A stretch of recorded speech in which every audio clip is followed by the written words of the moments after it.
Alright guys, welcome back to another reaction video. My name is James. Ninetailedbrush. And today we are going to be watching Haikyuu Season 2, Episode 24. So, I feel like we're going to get an end to this match, this game, or this episode. I don't know, it's just kind of how things have seemed to go, where it's like the final episode, the second to last episode, is even more important in anime than the last episode, whether it be of an arc or whatever. It just kind of seems like that's how it usually is. Yeah. So I feel like everything's going down this episode. We're literally tied up. I am super into this stuff. I really just want to get straight into this. I'm dying, but I'm going to watch Haikyuu. No, I'm kidding. I'm not. I'm a little sick. Hopefully you bear with me. I really just want to get straight into this episode. So as always, full-length reactions up on the Patreon. Next week's reaction, episode 25, also up on our Patreon if you guys want to go ahead and check that out. Thank you for being here, for joining. If you're new, welcome. And let's just get into Haikyuu Season 2, Episode 24. Oh, and we had freaking Hinata's epic. Yeah. He's back. Maybe. Possibly. He was a little... What were we saying last time? He was a little quiet? Yeah. Something like that?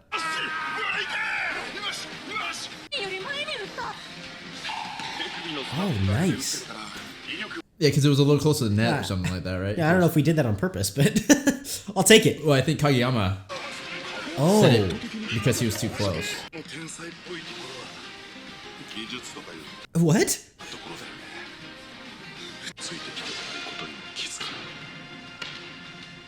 Great. Is he going to have a counter?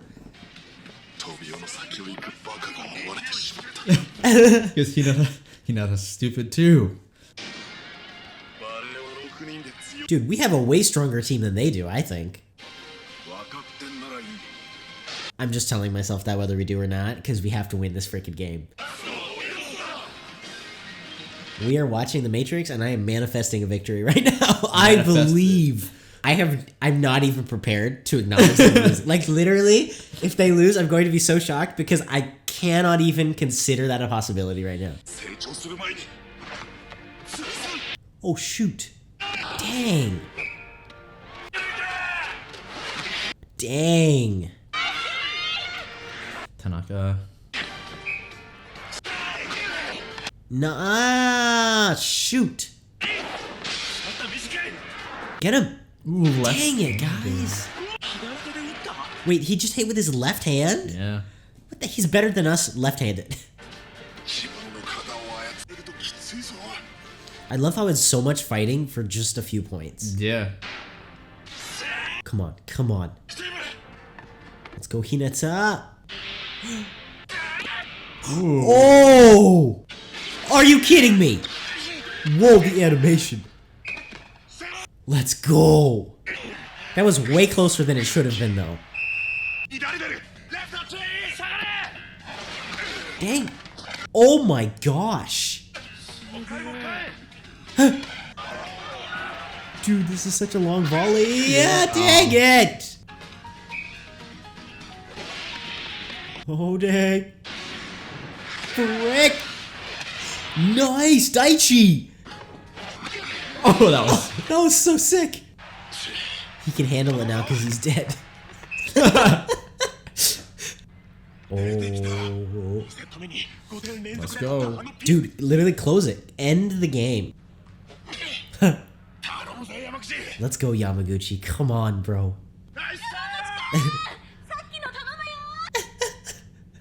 Do that thing. I love when they like highlight Suki like Yeah. every time Yamaguchi. Well, because knowing his personality, that means a lot right there. Oh yeah. Oh yeah, baby. Dude, she just tricked him into like hitting it. Whoa. Oh no, oh no. Frickin'. Nice, let's go, we got this. Oh, dang it. Dude, this volleyball's insane. Oh no. Dang it. Okay, the animation is popping off. It's unreal. Like, they're animating their hair better than they've animated characters in the whole season. Okay. Freaking Uizumi. Dang it, man. I was so hyped for Yamaguchi to end it.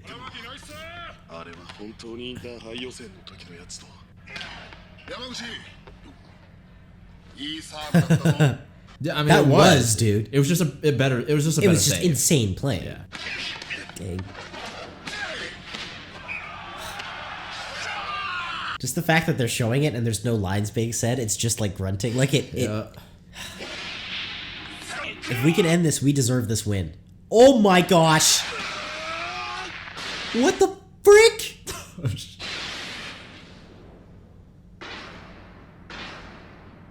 That wasn't even...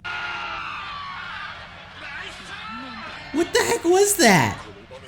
That's not even fair. That's cheating. Taishi is such a good leader. Like, oh, we're just gonna have to pick it up, guys. 1 point away?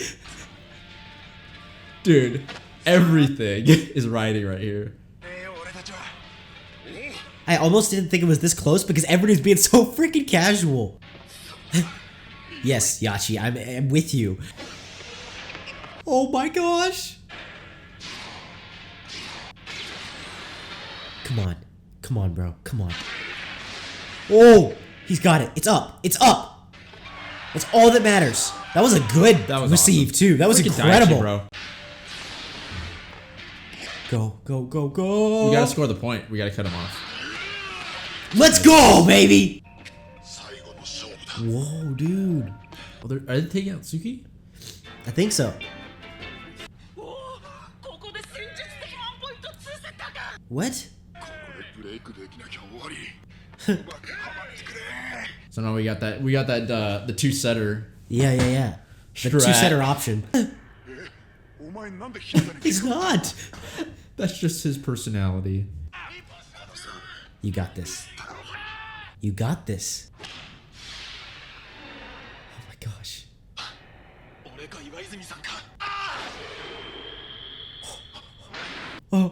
Oh shoot. Watch, come on! Hinata. Let's go, bro! Oh! No! Oh, nice! Oh, he got it. Okay. Of course. Of course, Sugi. He just saved the game.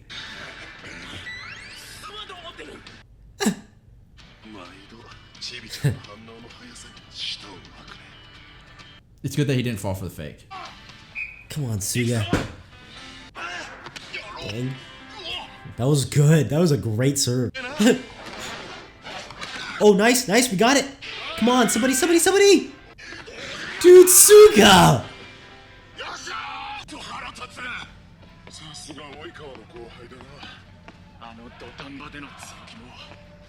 The fact that they're finally admiring Kageyama is crazy.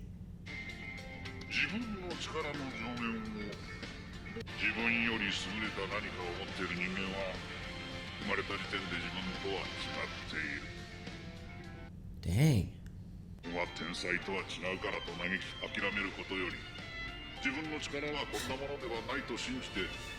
Okay, but don't actually believe that right now. Wait till college or something. I think that's Ukai. Well, yeah, that's true. Well, because he's having to face, someone that he feels inferior to. Yeah, and I think he might be right, in feeling Maybe. like that. But it's like, do you have time to think about that? Yeah.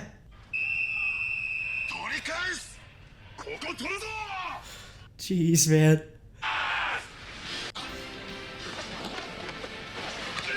Okay, that's fine. We got it. These two.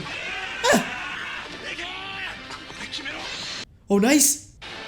Oh! Oh, dang. That was so sick. What the heck? Are you kidding me? He just did a superset. What the? Go, go, go! What the heck? Oh my gosh, the animation.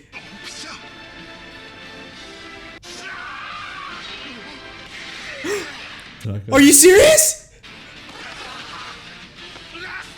Come on, let's go! Oh, dude, what the heck? This is insane! I literally won't believe it until it's on the ground. Dang it!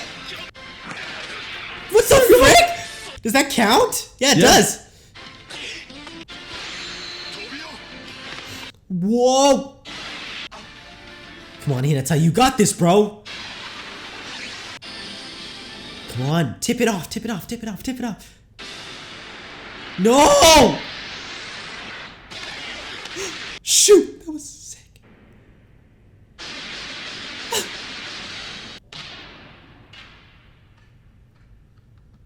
Is that? This game. Dude, let's go! That's so sick! That was the freaking semifinals or whatever. What? That was like the perfect way. Like I literally couldn't have asked for a better episode. That was the animation, the way it was done, how kind of long they drew it all out, just how it all went down. I feel like it's actually like there's nothing I would have been like, I would have changed nothing. Like it was perfect. It was so well done. Oh, we got the dub. Oh my gosh, man. Yeah, and I'm pretty sure that's only the next episode better be so freaking chill. Like it just better be like, oh, we're gonna sit by the sea the whole episode, and it's just like ocean ASMR. I'm so done with anything tense. Oh my gosh, that was, and I just it's really cool how they did everything, like with Oikawa, and first of all, I can't get over the animation. The animation was unreal. Yeah, I think the animation was just awesome. Especially that. Well, I mean, you go. I don't want to interrupt your. No. What are you saying? What are you saying? That last. Well, of course, when he pointed, right, like the kind of foreshortening that they kind of did with his, his finger being really close. Yeah, and then going down the net. Yeah, and the way his body kind of moved in order to get that that set, it's that kind of weird movement where it's like you don't have. You have to bring the ball all the way to the other side, and so your body has to like twist and then but it was jump. So accurate. It was so and then well when he done. Got up and ran, I was like, dude, like it's the little stuff like that because I spent time with you, I've learned to appreciate, where it's like his movement was so accurate. Like he got up and moved, like the way his body moved, and it was so real. Yeah, and I feel like one thing that anime does really well is, even though it's not realistic, the feel that you get from certain things, like the way that the ball was going down the net and Iwaizumi was still in the air. Yeah. And then you met his hand right there. Of course, it's not like realistic. That ball would be probably moving faster, and Iwa wouldn't be in the air for that long. Sure. But the sort of like feeling you get when something is moving slow-mo and other things are moving fast.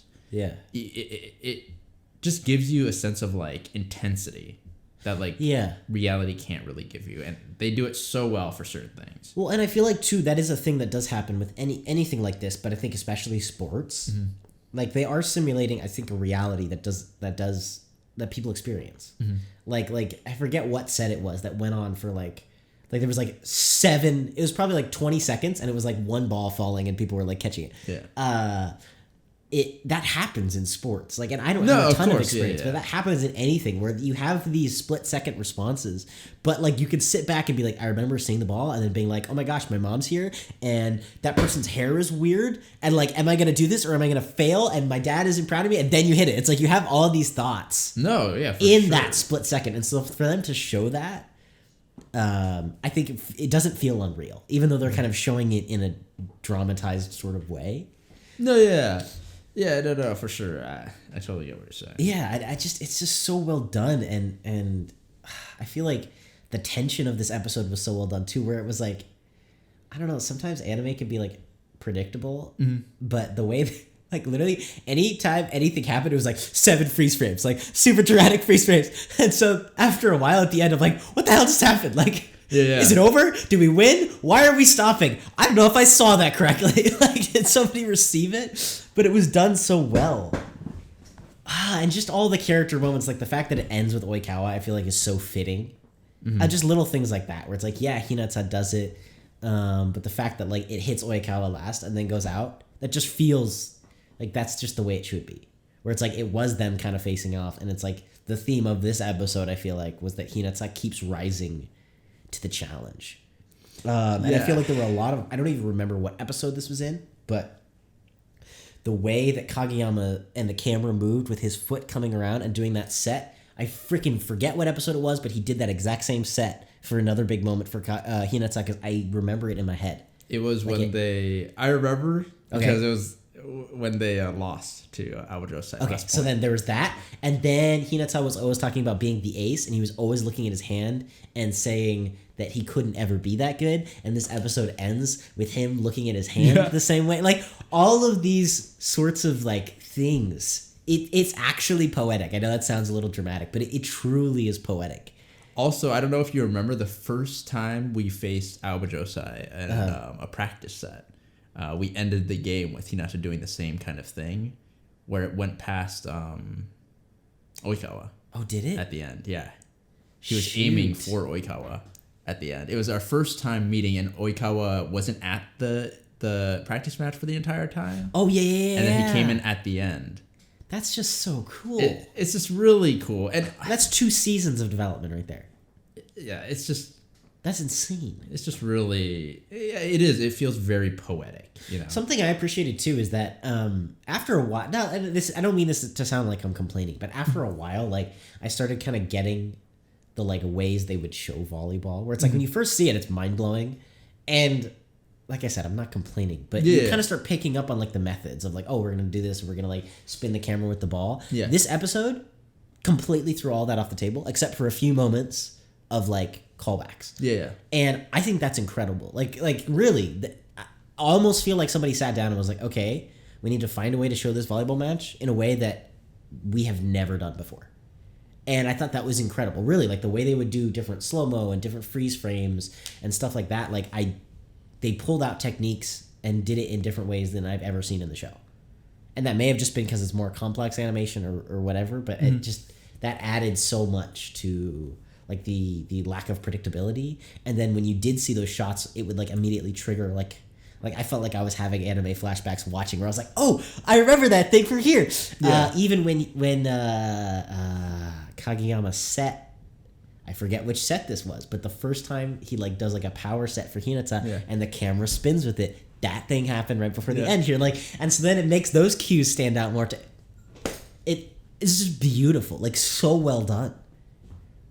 Yeah, of course, like, I'm cheered for Karasuno, like, of course, obviously, but, like, the way that they kind of portray Oikawa, you know, and he's kind of like, even though we look at him as, like, this big, you know, obstacle or something like that, the fact that he looks at himself as, like, the underdog, you know, and he looks at Kageyama as, like a genius, right? Like, someone who has talent that, like, he will never have. Talented.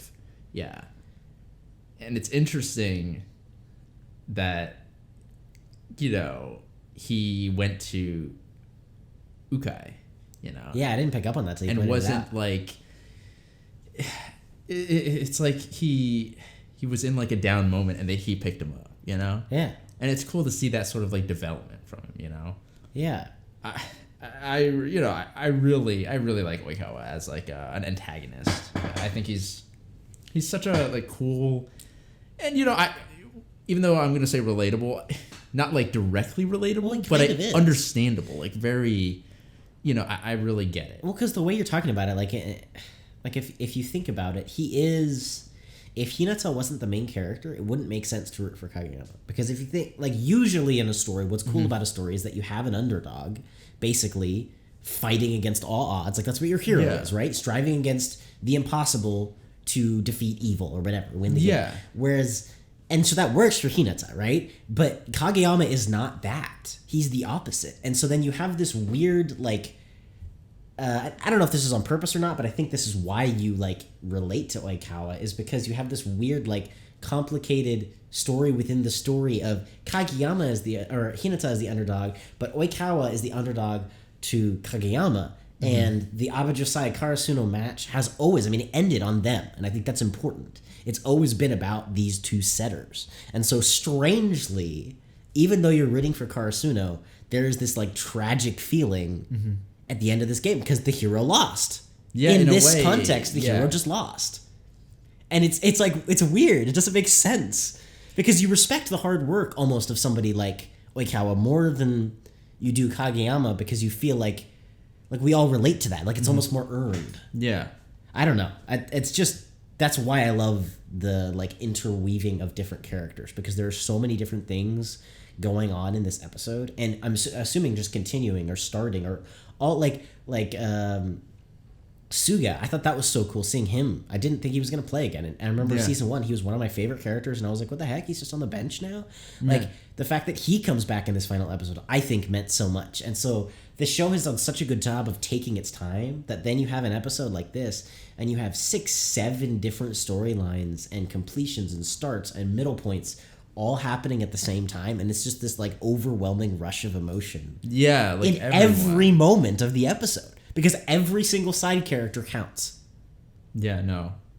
And I think the one of the coolest things about Haikyuu is you can tell how much emphasis they put on character relationships. Yes. Right? Like, you know, of course with Yamaguchi and Tsukishima, you know, like they have their little thing going, and you can tell that every time Yamaguchi's going up there to serve, Suki will just say something that he normally wouldn't say. Normally he'll make a joke, or he won't just say won't say anything. Yeah. And you know that the like they're purposely making it so that it's like, hey, you know, we're pointing this out. He's saying something, right? Yeah. And dude, I feel like, you know, just Oikawa pointing to Iwaizumi, like I think he was like one of my favorite characters. I don't know why. He just is. Yeah. But him to point to him, and that whole like dialogue that they had before with like, you know, Oikawa trying to do things alone and thinking that he has to do things alone, and Iwa telling him that, bro, there's 6 of us, right? Yeah. And then, you know, Oikawa bringing that up again, and like Iwa saying, embracing that. Okay? Yeah. And, you know, for Oikawa to completely trust him, like, be like, bro, I'm setting to you, you know, that kind of thing. Yeah. I think it's just so cool. And then Kageyama, right?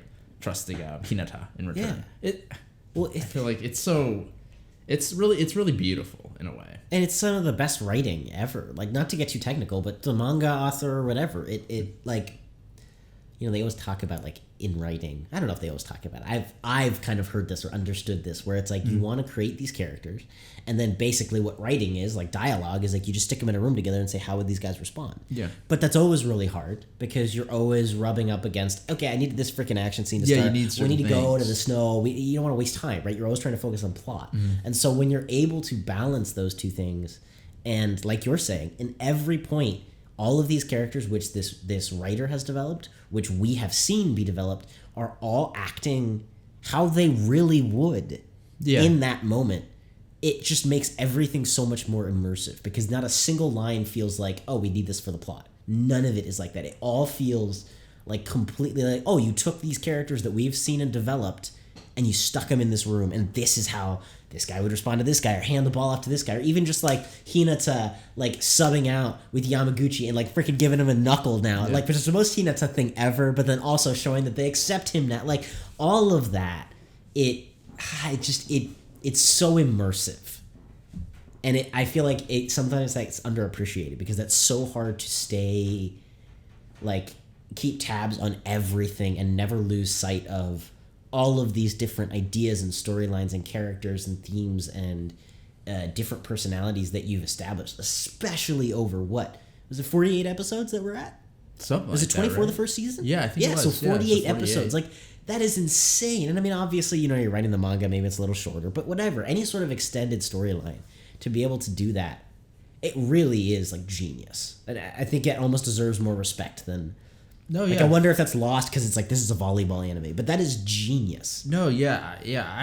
I really think the writing in Haikyuu is, because the show would suck if the writing wasn't good. I'm sorry, it would. I would not care about the show if the writing, like the action volleyball is cool, but if the writing was not good, I would not care. Of course, it would not be the same anime whatsoever. No, I think that's what really shines is the writing, and you know, the fact that he can make it so the character's so consistent, while having a huge cast of characters that we only get like a few episodes with, while still making all of them like relatively likable. You know, but you're different. Not like, none of them are similar. None, except when he's making fun of it. Mm-hmm. And even then, like, Mad Dog is not the same as Tanaka. They're different. No, yeah, like, he'll make fun of the aesthetic, but they're very different. Yeah. And that's like, I don't even think I can think of that many variations of like sport stereotypes, but he does. And it's like, I think that anybody in an audience could watch it, and whether they're antagonist or protagonist could be like, I was just like that guy when I played. Or I was like this guy and this guy and this guy and this guy. And that's for cool. sure, yeah. I wondered if the mangaka like played, like volleyball or just any sport or something like that to be able to like. I feel like they had to, or they just did an insane amount of research. Yeah, because it's either way, I respect them. Accurate. Yeah, because it is. It's almost like there are things happening that I was not able to quantify. Because like I said, I wasn't the craziest sports person. I played sports for a little bit, and then something will happen, and I'll be like, it'll like trigger like, oh my gosh, I remember that memory, that thought process, that the taste of that Gatorade. Like, and that's insane. And that's just, I know I'm rambling a little bit here and it's a little long, but it's like that.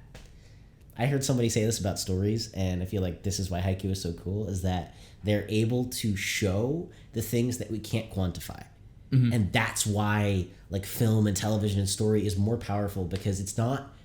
And that's why preachy stories aren't as cool, because it's like we all understand that already. It's taking something that I can't tell you and I can't explain, but I can show you. And you see that in the writer of this manga. Like, you see that they're like, I want to show you something and I can't quantify it, but if I show it to you, you'll understand. And obviously, I mean, it's why the manga is so popular. It's why the anime is so popular. It's why... It's so freaking awesome. I feel like it should be, up there as far as like shonen anime. Like, literally, I think it should. Like, it gives stuff like Attack on Titan, which for me is like 10 out of 10, the top tier, easily a run for its money. And it's like a volleyball anime. Like, I would have shot myself in the head if I heard me saying that a year ago. Bro. Like, what? I know. I feel like a lot of people like, brush it off because it's like, oh, volleyball. Like, it's like, and I almost don't blame them. It's like, I get it, dude. Just get through 2 seasons and tell me that is not genius. It is awesome. I really love Haikyuu. I can't. They better finish this stupid anime, man. I swear. I'm gonna start a petition. Bro, yeah, I'm really curious as to like what exactly is going on. I don't know. They better. That's all I know. But yeah, thank you we're going to be continuing, obviously. I think we'll probably have an OVA in between. I have to check the list you guys gave me. But yeah, thank you for being here. Thank you for watching. Feel free to join in the discussion in the comments down below. I know it was kind of a long discussion, but it definitely deserved it. And yeah, thank you for being here. Thank you for watching. Full-length reactions up on the Patreon. Next week's reaction is also going to be up on Patreon if you guys want to go ahead and check that out. Oh, it's episode 25. My bad. Episode 25 also up on Patreon if you guys want to go ahead and check that out. And yeah, thank you for being here. Thank you for joining us. If you're new here, welcome. Hopefully you stick around. And if you do, we will see you all in the next video.